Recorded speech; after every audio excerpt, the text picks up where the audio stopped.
Hi, it's Steve. Today we'd like to show you how to change the crisper glass on your refrigerator. It's a really easy job. Let me show you how we do it. Now to do this repair, we're simply going to open the refrigerator up. If the old glass is still intact, we'll need to remove all the items that are on top of it. And then just pull open one of the crisper drawers, reach in underneath, push up on the glass, and then carefully lift it out of the cabinet and discard the old one. If your glass was broken, you'll need to vacuum all of the areas inside the crisper, as well as the pantry drawer. Pull the pantry drawer out completely so that you remove all the broken shards of glass.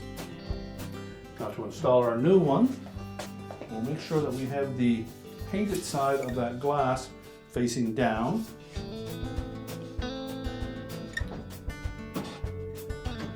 Slide it into place on top of the crisper shelf. Make sure it sits down into the recessed area. Just remove all of the little paper indicators from the surface of that glass. And to prolong the life of the glass, or to make sure that we don't damage when cleaning it, always allow it to come up to room temperature before you immerse it in any water to wash it. We can now put all the items back on that crisper shelf, close up the refrigerator, and our repair is complete.